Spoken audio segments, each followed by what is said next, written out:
Support for this episode of Judaism Unbound comes from the Oshman Family JCC in Palo Alto, California, whose vision is to be the architects of the Jewish future. The Oshman Family JCC is an incubator for new expressions of Jewish identity. It creates innovative Jewish learning, celebrations, and arts programs that inspire personal connections to people and ideas from across the Jewish world. Learn more at www.paloaltojcc.org. This is Judaism Unbound, episode 206. Practical isn't the point. Welcome back, everyone. I'm Dan Liebenson. And I'm Lex Rothberg. And before we jump back into our continuing series on Yiddish in America, a short update on our Kickstarter campaign to publish our first book, Judaism Unbound Bound, which will be a collection of conversations that we've had over the first 4 years of the podcast that are fundamental to our point of view and that really start to get at this shape of what we've been calling, thanks to Yitz Greenberg, the third era of Judaism. We are so excited to say that we have already reached the minimum goal for the Kickstarter to allow the book to go forward. Now, we still have the campaign going for another 2.5 weeks, and we've established some stretch goals. And if we achieve those stretch goals, it's going to allow us to put more pages in the book, which means more conversations. And it's also going to allow us to invest in the design of the book to make it not only more beautiful, but also more usable in all kinds of ways that we are thinking about and that we've been talking to designers about. And additional funding beyond that is also going to be used on this book project to transcribe more episodes, to start planning future books. We have ideas about Volume 2. And I would just add, the most funded Jewish publishing project on Kickstarter ever was $20,000. We're about halfway there. So I promise you that we are not taking any fancy vacations with this money. We are using it to share Judaism Unbound in new ways with you and with people who don't listen to podcasts, because there are so many of them who every time we talk about it, they say, oh, that would sound so interesting to me. I really wish that I could listen to that podcast, but I don't really listen to podcasts. So this is going to allow us to say, well, here's a book. Please help support this project. It's going to really amplify the voice of this podcast for all those people that are still using that old technology. Okay, Dan, you've convinced me, you say. So what do I do now? Well, it's really easy. Just go to www.judaismunbound.com/book, and that will take you directly to the Kickstarter page. And anybody who supports the project with $18 or more will get your name in the acknowledgments and get an ebook. And anybody who supports the project with $36 or more will get a physical copy of the book. And we're working on a bunch of other cool prizes to send along to people who order a print copy of the book as well. And now let's jump into our conversation for this series of episodes on Yiddish in America that we have put together with the Yiddish Book Center to celebrate their 40th anniversary and what they're calling the Decade of Discovery. Our guest today is Sandy Fox. She is a colleague in the world of Jewish podcasting, but her podcast is a feminist podcast in Yiddish. It's called Weiberteitsch, which literally means women's commentaries. And it was a term that their website calls the original mansplaining, commentaries that were written in Yiddish by men for women. But they're turning that on its head and having women commenting in women's own terms. Weiberteitsch describes itself as a platform for Yiddish speakers to create and consume new and exciting audio content in Yiddish. Its focus is to highlight the stories and works of women and queer folk and to discuss feminist issues. In addition to being the creator and host of Weiberteitsch, Sandy Fox is a historian of American Jewry. She has her PhD in Hebrew and Hebrew Judaic Studies from New York University, and she's now a Jim Joseph postdoctoral fellow in education and religion at Stanford University. She is working on a book about the lived experience and intergenerational tension in post-war American Jewish summer camps. Sandy Fox is on the editorial board of In Geweb, a journal of Jewish studies. Sandy Fox, welcome to Judaism Unbound. It's so great to have you. Thanks for having me. Well, I'm especially excited to have a fellow podcaster on who goes into the podcasting world with a feminist podcast in Yiddish, and to get a sense from you about what is it that really sparked you to launch a podcast in Yiddish. Yeah, well, I definitely didn't do it for fame or fortune. There's no money in Yiddish podcasting. There's very little money in Yiddish. But what did I set? I set out for making something for the Yiddish-speaking community. That's really it. I didn't have ambitions of talking to folks like you, although it's really great that I do. and that people are interested. But I had a very specific vision of making something in Yiddish that wasn't particularly about Yiddish for Yiddish speakers. There's a real lack of audio content and also audio video content, but that's not my purview, in Yiddish that's contemporary. And to me, feminism was just an obvious angle. I'm a feminist. I'm inspired by feminists in radio and podcasting, from the classics like Terry Gross to people that most people don't know, like Caitlin Prest, who's made a podcast called The Heart for many years, and a CBC show called The Shadows. And that I thought feminism was a direction to take the podcast in that would make sure that it wouldn't become self-referential. I didn't want a podcast in Yiddish about Yiddish, but rather about people's lives, their work, their interests, their art, their music, their sexualities, whatever. I wanted that stuff to be talked about in Yiddish. So that was the kind of obvious direction to go in. So it's for them. And at the time that I started that, I started Viberteich in 2016. And at the time I thought a couple hundred people might be in that category of person. And I was wrong. People underestimate Yiddish all the time, the number of speakers. And I also underestimated it, thinking that maybe there were 1,000 of us non-Hasidic Yiddish speakers. It turns out there are many more. Well, let's talk about who those are, because I'm thinking about my grandmother, who lived for many, many years in Boston. She was an immigrant from Lithuania. She's a native Yiddish speaker from her childhood. And there was this radio show, the Yiddish Hour, that she was often on. Still exists. Yeah. And so she was often a guest on the Yiddish Hour. And, for her, this was her world. I mean, this was all these people that were like her that were out there listening to this. And I think that in my mind, it was like, well, that's who listens to Yiddish audio. It's people who grew up speaking Yiddish in the old country and are here, and it's really part of, who they are in this deep essence. And I guess I'm wondering, right, who's that audience today? Who are the Yiddish speakers today? How did they become Yiddish speakers? What's going on there? Yeah. So, some of them are people like your grandma, not many, because podcasts are not super accessible for older people. Some know how to use their phones better than others. And that's really unfortunate. It's one thing that I've really tried to figure out how to make it more accessible to that population, because they could be interested in this too. And I know some of them are. The Yiddish speakers who are listening to Viberteich range from people like me, non-heritage speakers who learned Yiddish maybe for academic reasons or maybe for personal reasons, and we can go into what those personal reasons are. They're heritage speakers, non-Hasidic heritage speakers. I'll get into Hasidim in a second. They also listen. So usually they're called Yiddishists, but they're basically from Yiddish enthusiast families, often the children of Yiddish teachers, Yiddish scholars, but not only. Then you have Hasidim, and there's no way for me to really know how many Hasidim are listening, but I do get emails from anonymous Hasidim. I see that Hasidim are talking about Viberteich once in a while on their online forums like Kaveh, and I get attention from Hasidim on Instagram. That's the main way that Hasidim reach me, and it's very, very awesome to hear from them. Usually men, which is fascinating. That's a lot of the range right there, is sort of like these quote unquote secular Yiddishists. And I take issue with the term secular because many of them are not secular. And the Hasidic community also.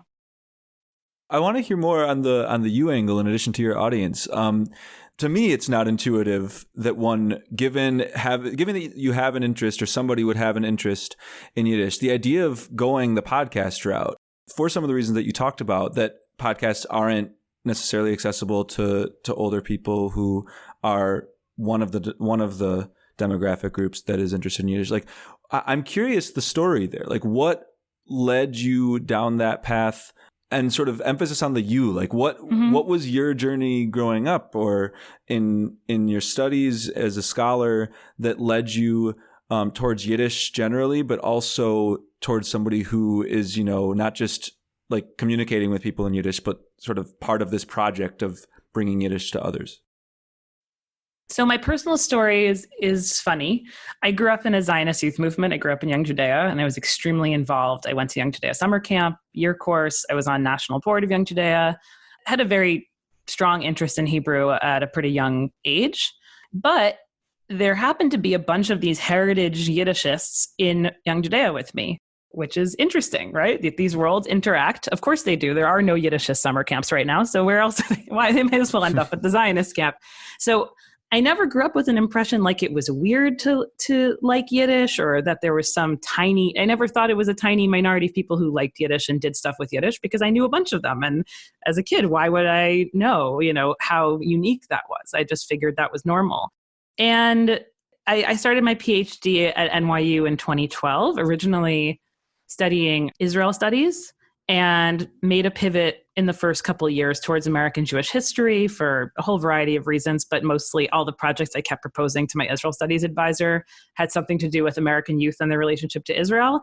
And he kept just saying, maybe that's not Israel studies, which we could argue about it. But I was really interested in working with Professor Hasia Diner as well. So I made that change, and Yiddish became an obvious place to go in terms of language acquisition. And NYU has a lot of language requirements. So I had to have academic Hebrew and another language. At the same time, my friend Naftali Edelman, who I met at Zionist summer camp as staff members, had just started Yiddish Farm, which is a farm in upstate New York where you can go and learn to farm while speaking and learning Yiddish and not being allowed to speak a word of any other language whatsoever. And he said, well, if you're going to learn Yiddish, you should come to my farm. I promise you can pass your exam in 2 weeks. I said, that sounds like a pretty good deal. And it sounds a lot like summer camp. So I went. I had the time of my life, and I fell in love with Yiddish. I don't know if that would have happened in an academic summer program. I guess we'll never know.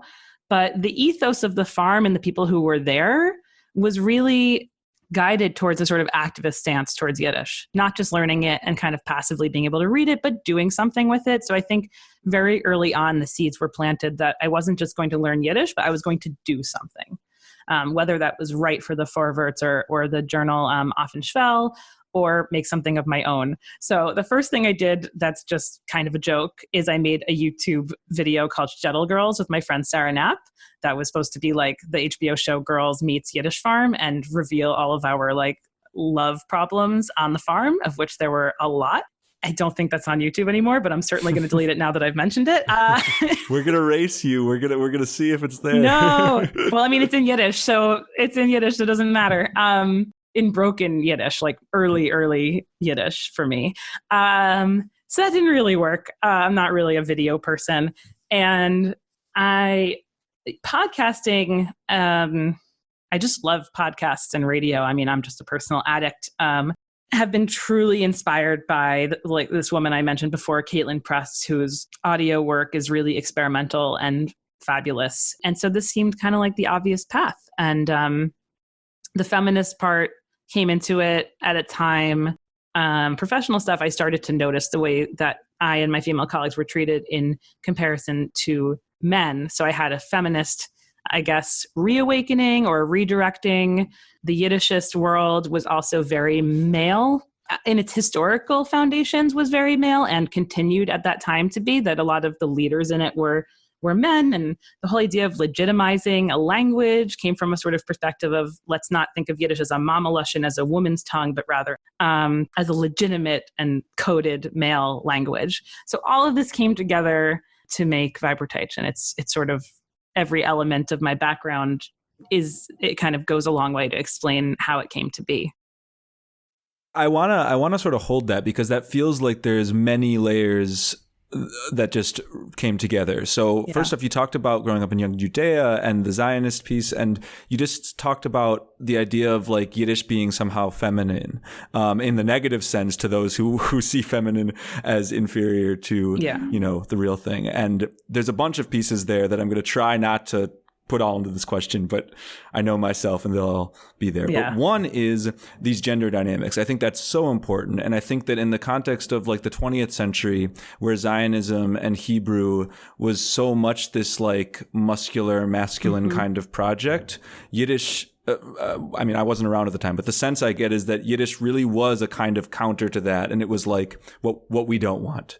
And so I'm curious to hear from you, if that sense of mine historically is right about how people talked about Yiddish, how people related to Yiddish in comparison to other languages.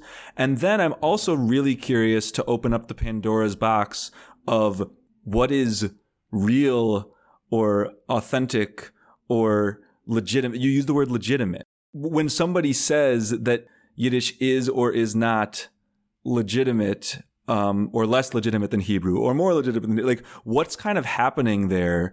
How can we think about layers of authenticity as they relate to conversations about the Yiddish language? Yeah. I'll start with the first thread. It's a little bit of a misunderstanding that Yiddishism and Zionism were completely diametrically opposed. I mean, they had oppositional elements, but I would say the Bund and Zionism were more opposed, and Yiddishism, there were some Yiddishists who also sympathized with Zionism. It's a more complicated category. But I do think that what you see in a lot of these nationalist movements, whether they're kind of linguistic nationalist or have an aspiration for a state like Zionism did, there is a certain element of masculinity. I mean, you mentioned in Zionism, there's this muscular Judaism idea, the Chalutz ideal. And when people talk about women being equal in that movement, it's always framed as, well, that's because they became more like men.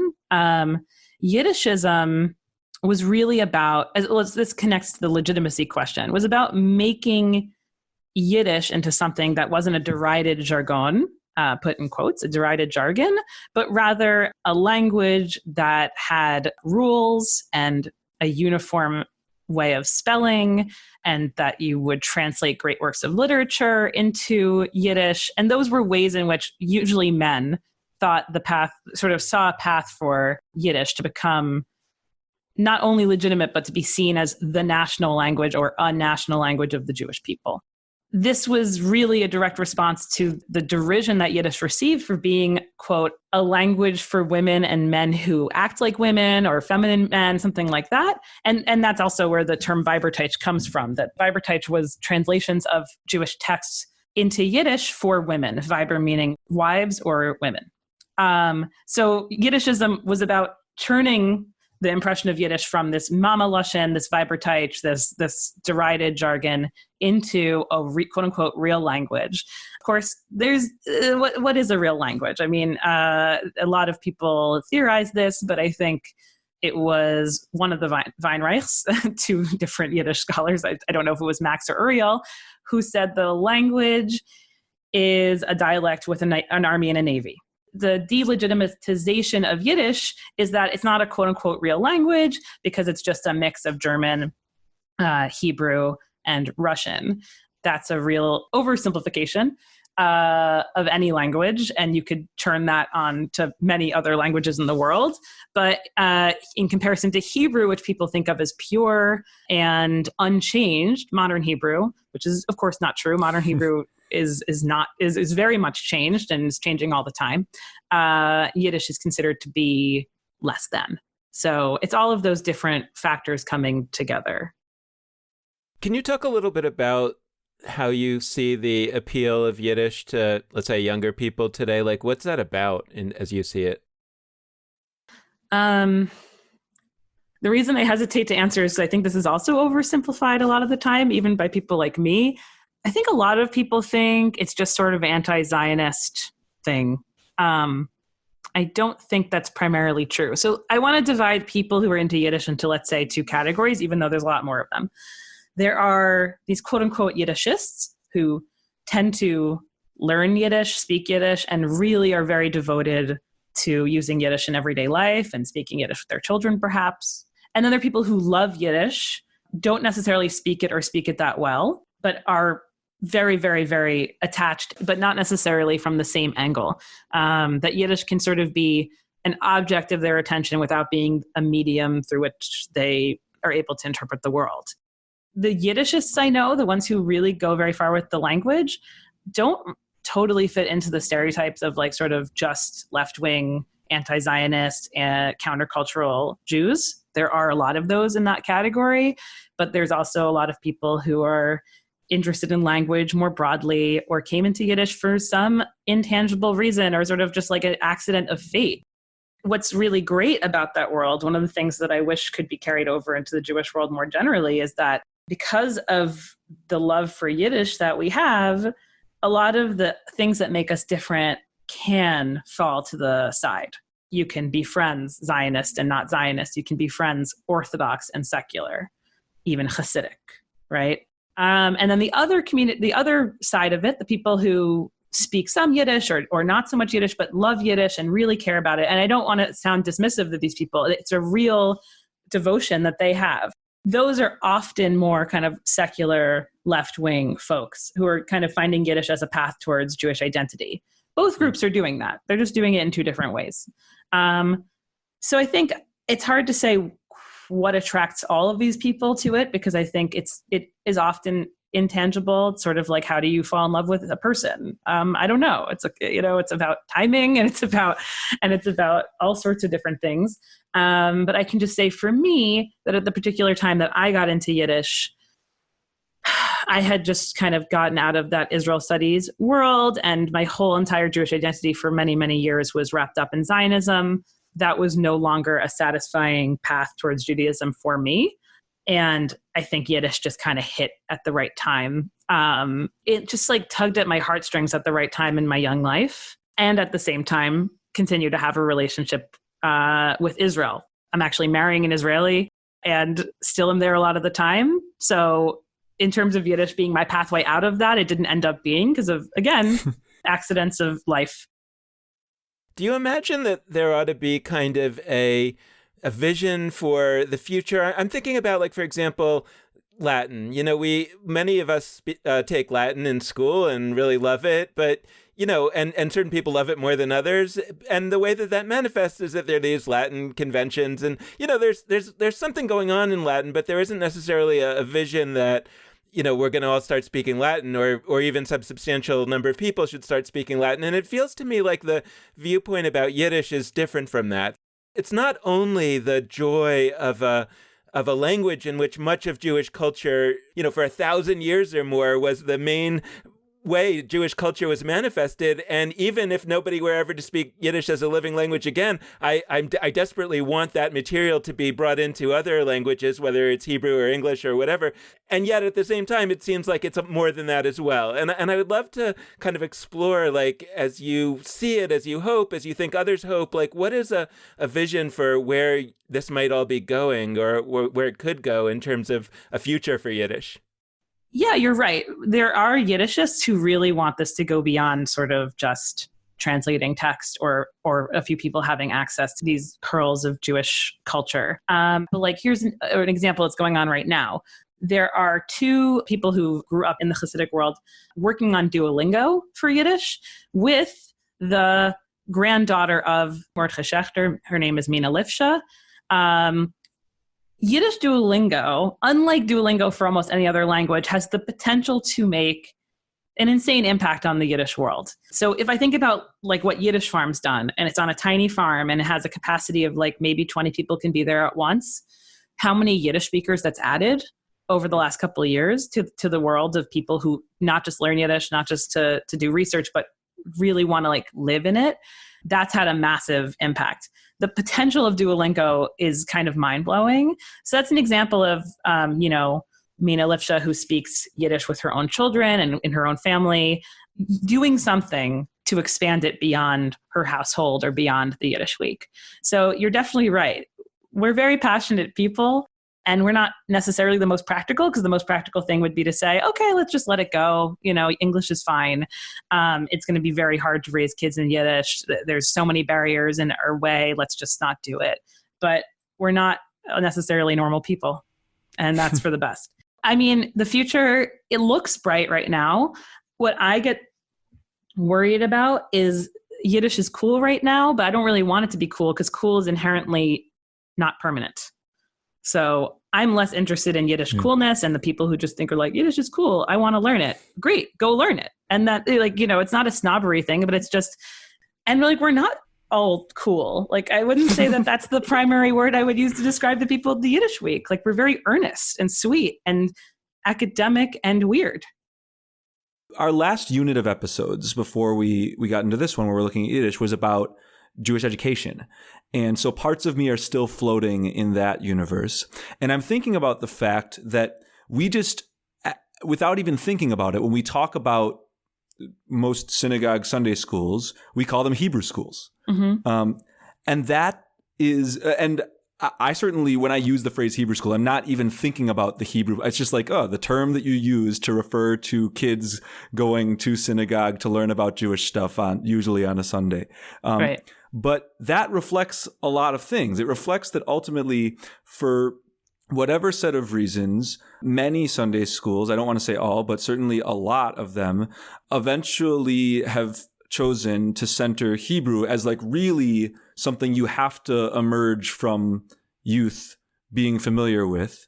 But Yiddish has not, I was never introduced to word one of Yiddish in Sunday school. And so I bring that up, and I don't really know what to do with that. I'm curious what you would help us think about there, because on the one hand, my response is like, that's silly. Like, there's all sorts of ways in which Yiddish, like Dan said, is a holder of so much Jewish history and contemporary culture. Then, as I say it, I think to myself, like, practically, if we were to start focusing on Yiddish, would we also need to focus on Ladino? Would we also need to focus on Judeo-Arabic? Would we also, like, how would we do that in a way that's not, to use a term that is both used and criticized a great deal today, Ashkenormative? Like, how do we practically do that? And so on the one hand, I'm asking that literal question about education, because I think how we educate about this is important. But I'm also thinking more generally, just because I'm like a person and I talk to people who it's like, I do have a little bit of that impulse in me that's like, I kind of want to relate to Yiddish. Like, I know my great-grandparents, it was their native language. I know for even my own mom, she grew up not fluent, but knowing, like, it feels important to me. But then when I think about the grand scheme of choices I could make and things I could learn about Jewishly, it feels like I'm choosing something that is not a universal kind of Jewish thing. It's present in a lot of our histories. A large percentage of American Jews trace to places that spoke Yiddish. But like, how should schools wrestle with these questions of Ashkenormativity, of education, etc.?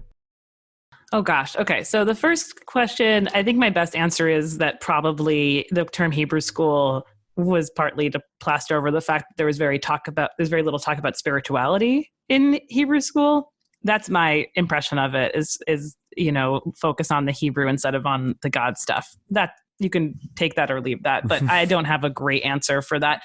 In American Jewish history, there was a lot of use of the term Hebrew or Israelite also to sort of frame the Jews in the country as something different than the Jews of Europe, or to focus on them as sort of a national group that could be absorbed into America. So I think there are a bunch of reasons why it's called Hebrew school. In terms of the Ashkenormativity aspect, I've done a couple talks about this, and I think about it a lot, especially in my teaching. For me, learning Yiddish has only yielded more interest in other diasporic Jewish cultures. I wouldn't say that when my focus was on Israel, I felt interested in anything about the diaspora, Yiddish or Ladino or Judeo-Arabic, nothing. So for me, it's only yielded more interest and has made me a more sensitive person as an educator about integrating non-Ashkenazi histories into my curriculum. So my answer to people who, and I've talked to a lot of people in your position who say, I kind of want to learn Yiddish, but maybe it doesn't feel great, or should I be learning Arabic? All of that is good, but I think, anyone who's learned anything before knows that it's better when you have personal motivation and excitement about a subject. So if Yiddish is the thing that excites you, I don't think that Ashkenormativity should be a good reason not to learn it. I think that learning about one diaspora culture opens up other worlds. The only people I know, honestly, who speak Ladino, and this is just in my tiny world, are people who also speak Yiddish, meaning like language yields interest in more language. Polyglots are a thing. So I don't think there's only room in the world for one Jewish language on top of Hebrew, or that Hebrew even has to be the only Jewish language people know. I had a reaction to, there was some kind of statement that was put out by the head of the Jewish agency in Israel, Herzog, and he was going to start this big initiative that all Jews across the world should learn Hebrew so that we would have a common language. And my reaction to that was, we already do have a common language, English. Yeah. That all Jews in the world, not all, of course, but the vast majority of Jews in the world speak English better today than they're likely to ever speak Hebrew, no matter how much of an initiative the Jewish Agency undertakes. And the question, in a way, is, why is that bad? In other words, that a huge amount of Jewish cultural productivity from a few thousand years ago or a couple thousand years ago was in Aramaic, perhaps a Judaic form of Aramaic, but Aramaic was basically the English of its day. And so what's weird to me is that when people look at Aramaic today and imagine it to be some kind of Jewish language, it's actually like if English was lost and then 1,000 years from now, people uncovered all these Jewish books written in English and said, wow, this was a Jewish language of English, you know? And so I guess then I wonder, like, well, what's the importance of an actual Jewish language, right? Or a more confirmed Jewish language like Yiddish. And you know, other than, I guess, the joy of it, which I don't discount. I think that's important in its own right. And like you said, it's for those who take great joy in it, like anything in which people take great joy, it's a wonderful thing. But as we think about why, you know, make the case for it, and I know you're not there to make the case for it, but if we were to make the case for it, you know, what is it that is the advantage of kind of learning, or even, you know, something like you're saying that people are raising their kids in Yiddish? Like, what is the value of doing that as a sort of ongoing project other than for the individual's own joy? I don't think there's anything practical about it. I've said that before. I'll say it again. Obviously, English is more practical. And I think that there isn't a concrete reason that I can blanket over. I think that it is primarily emotional, and it's about the feeling one has when speaking one of these Jewish languages or any language that someone connects to. The only argument I can make beyond sort of just people do it because they want to do it and that's valid is, you know, having access to reading these works of literature, being able to listen to Yiddish song and know what they're saying, going to Yiddish theater. It can add, you know, value to your life and create another path towards feeling, behaving and acting and performing your Judaism. And giving that to your kids also seems like a gift. I mean, we all just know also bilingualism is good for kids. And if you want to do it in any language, that's great. Yiddish is one that they can't go to a country and learn themselves. So, you know, Hebrew is important for a lot of Jews, but there's Israel to go to and to learn in and to learn from all of its cultural production. Yiddish doesn't have that. So when you do it with a kid, you're really giving them something that it's not going to be easy for them to get anywhere else. So let's maybe transition to the realm of academia. You're involved with a publication called In Geveb. Could you tell us a little bit about that and who's writing in it and what are they writing about? So On One Foot, In Geveb is a Yiddish studies journal that's entirely digital, established by a group of PhD candidates and I think recent grads, along with Professor David Raskis and a few others, to fill a gap that there was in terms of there was kind of no home at that time or very few places to publish about Yiddish topics, about Yiddish literature primarily, and they wanted to do it entirely online at a time where that was still not really considered as legitimate publishing. I think it's becoming more and more legitimate with time. What's great about In Geveb is that they're also very public facing. So they have the peer review section, but also they have a blog that posts just awesome, interesting things about Yiddish in culture and literature and history. And my particular agenda sort of in Yiddish studies is it's more about actually like using Yiddish in American Jewish history, not just as, again, sort of the medium, right? A lot of American Jewish historians can read Yiddish so they can understand sources, but Yiddish is not often the subject of American Jewish historical research. And my role in Geveb, or in sort of the Yiddish studies world, is to be writing about Yiddishists, about Yiddish speakers in American Jewish history. And I also sort of do enter the contemporary realm to an extent because my work is about the post-war period and I've leaned a little bit closer to the contemporary moment in some of my work on Yiddish specifically. On the one hand, you have all this sensational work looking at Yiddish in American Jewish history, like you've spoken about. And there's also the set of interests that you have looking at summer camps. And there's a little bit of a Venn diagram where both of those collide, is the sense I get.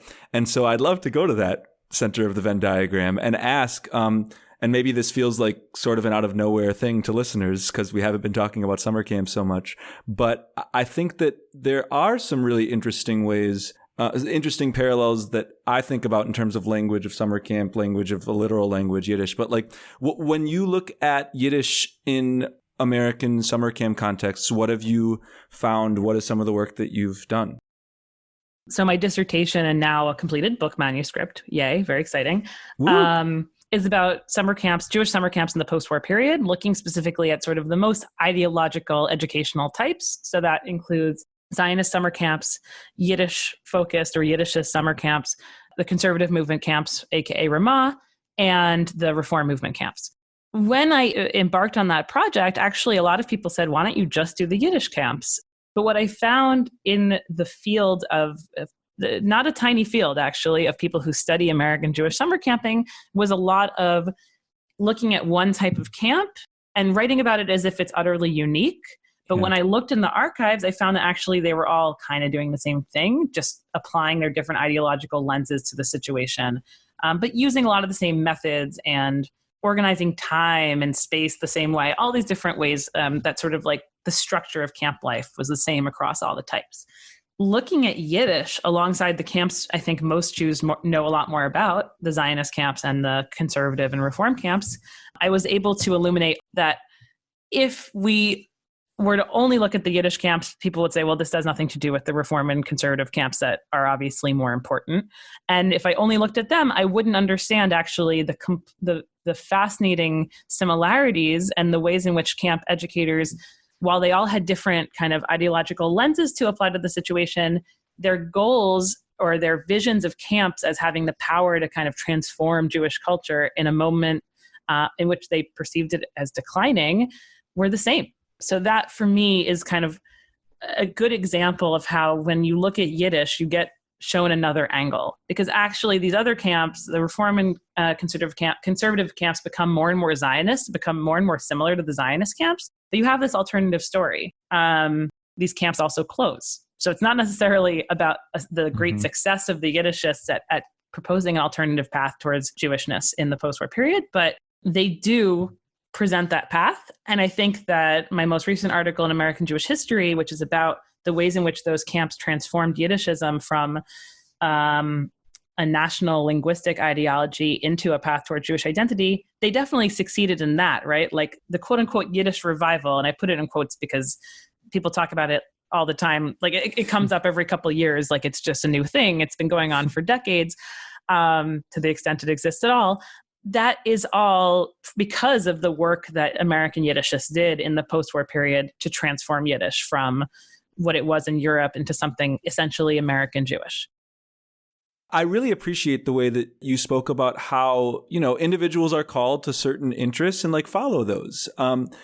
And I do want to ask some should questions. It's always dangerous with folks who are scholars to ask should questions about the world, but I'm going to do it. I kind of want to ask, if you're a communal organization, if you are a collective of some kind, there's a lot of wrestling that I actually think is mostly not happening. I don't think institutions are spending their days thinking, how much Hebrew should we do? How much Yiddish? How much, I don't think that's actually happening. I think for the most part, we're just sort of by default mostly operating in English and assuming that we have to teach Hebrew through B Mitzvah.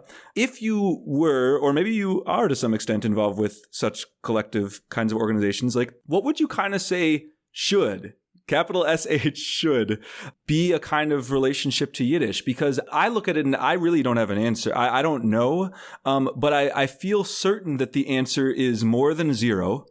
And I feel that in most Jewish communal institutions I know of that are focused on whether it's building community, whether it's learning, whether it's educating, whether it's spirituality, I feel like Yiddish is not getting much bandwidth, airtime, whatever metaphors. So what would you say should be a kind of orientation? And with of course the caveat that different institutions will choose different kinds of amounts. You're definitely right that academics are very reticent to answer these sorts of questions, but I'll try. So in November, I was at Brandeis at a conference called The Power of Jewish Camps, and it was a research conference, but it mixed scholars with practitioners. So you had people from the Foundation for Jewish Camp and camp directors there from different movements. And I gave a paper about what I call the Israelification of American Jewish summer camping, talking about sort of the sameness that occurred with Reform and conservative camping alongside Zionist camps, using camps as a way of sort of simulating what they understood to be a more authentic Jewish life over there in Israel, in order to transform kids here into sort of less suburban, comfortable, affluent post-war Jews.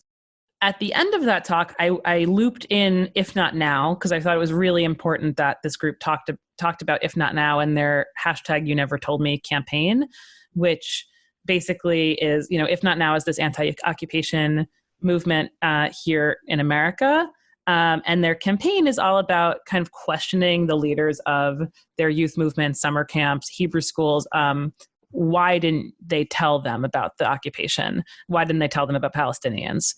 So I kind of, at the end of the talk, brought them in and suggested that not only are they posing a challenge to camps to have those political conversations, but perhaps also posing the challenge of how do we expand Jewish education to be not only about Israel, so extremely about Israel. And then, some people said, oh, well, it's not, right? Like they learn about Judaism too. I said, absolutely. But the culture part, the songs they sing and the dances they dance and the ways that camps structure their time, even historically speaking, at least, we're kind of simulating like ideas of how Israelis lived or how the kibbutz function. And that's embedded into camp. That's not just about the individual activity or pula that happens at camp. That's about how it's structured. And then afterward, there was a conversation about Israel education led by practitioners and researchers of Israel education. And a young woman who I think is a master's student at Brandeis raised her hand and said, I don't understand, what would camp look like without Israel? What would that even be?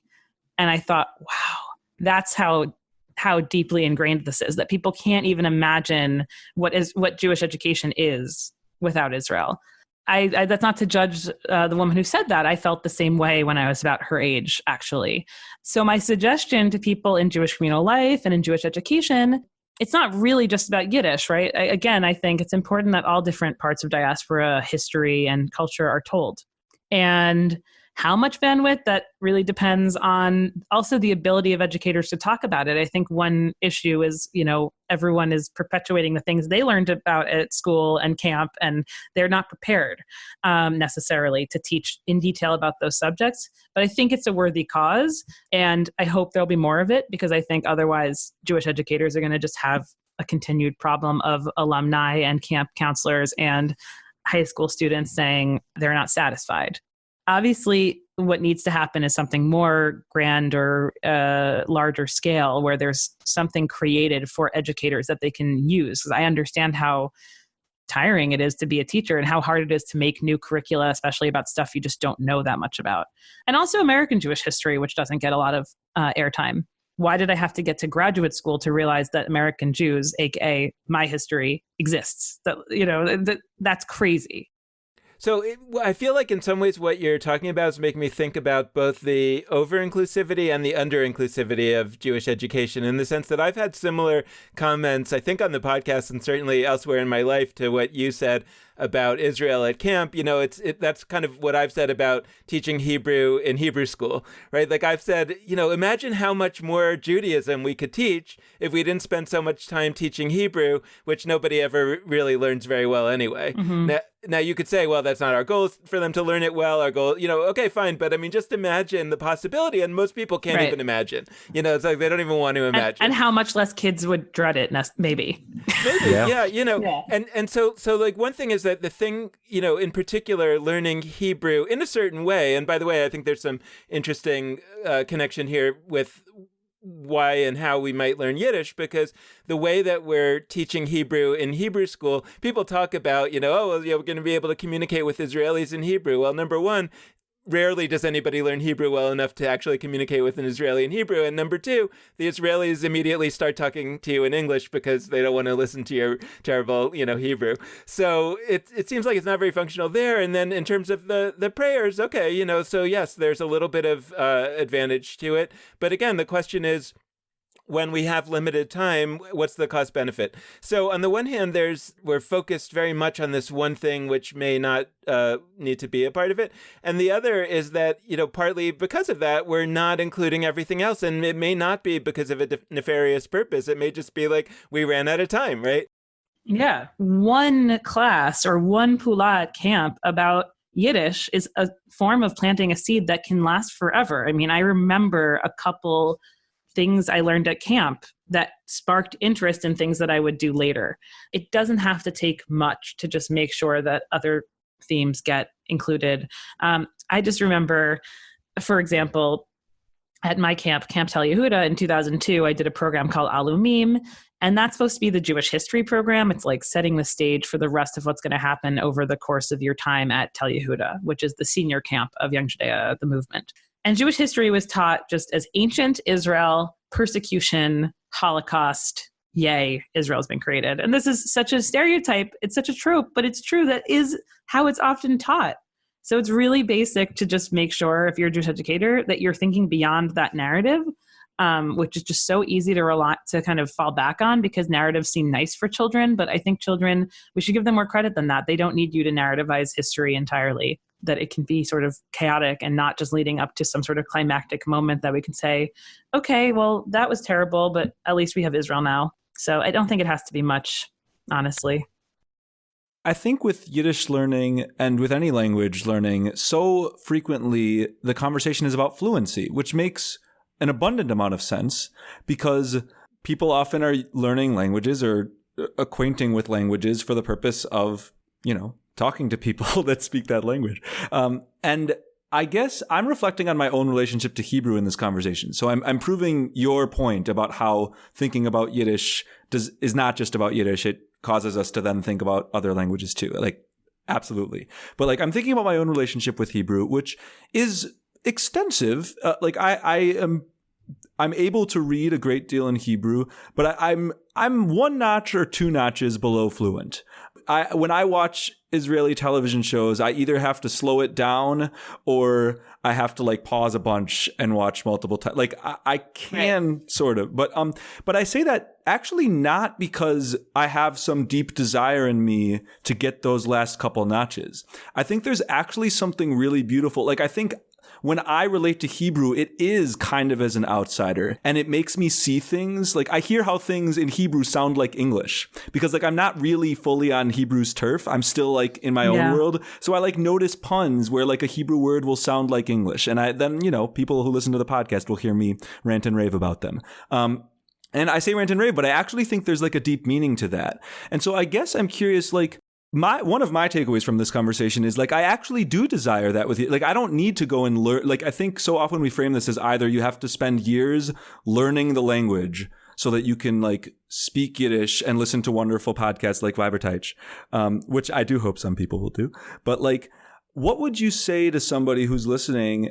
And, maybe that isn't realistic for whatever reason with Yiddish, but there might be a level or two that they could achieve where, you at least have a relationship with this language that is more than the few words that you heard either from a grandparent or from a Jewish institution. What I'm getting at is I think there's actually like a really beautiful, deep relationship to a language specifically, uniquely, that comes when you are in this in-between status where you don't actually speak it fully. Dan and I sometimes talk about this because Dan is a fluent Hebrew speaker and literally has translated books in Hebrew. And Dan will find lots and lots in Hebrew that I will not. But like, there's some moments where I'll notice a pun or something. I'll like hear something funny that's funny to me, but like to Dan, he's in the language, so he doesn't hear that. So I guess what I'm asking it is like, do you experience that with Yiddish, or do you know folks that do, or like, what can we learn? What can we think about specifically from a place where you're actually not fluent in a language, where it's not your native tongue, but where from a Jewish lens, you are relating to it on an interesting, meaningful level, despite or because of that? Yeah, I think when you're not fluent, you don't take for granted kind of what you're saying. You see the exciting elements of the language because you're learning it for the first time and you're able to make those connections from the outside. Like if I were to ask my fiance, you know, hey, what are the new slang things in Hebrew that actually are direct translations of something in English? He's a fluent English speaker. He wouldn't necessarily be able to tell me. He doesn't think about language from the perspective of a learner. He's thinking about it as native in both languages. And to him, they're just kind of like fully integrated. There's no space between them. He can't look at Hebrew and say, oh, this is a calque, which is like sort of the direct translation thing from English. And so when you're learning a language or when you're in that in-between phase, it is so exciting, and you feel invigorated, I think, in that particular stage, whereas later you can take kind of for granted what you already know. So we've covered a lot of territory. What's that closing intention? What's that closing message that you'd love to leave listeners with as they go from the driver's seat of their car where they're listening to the podcast to whatever's next in the flow of their day? I can obviously say it would be great if you wanted to learn Yiddish. That's great. We'll welcome you with open arms. But I think even more so that it's okay to follow passions that are not practical. I think a lot of people I encounter just say, well, why would you create a podcast in Yiddish? So few people can speak it. I mean, first of all, if I've said anything today, I've proven that that's not totally true.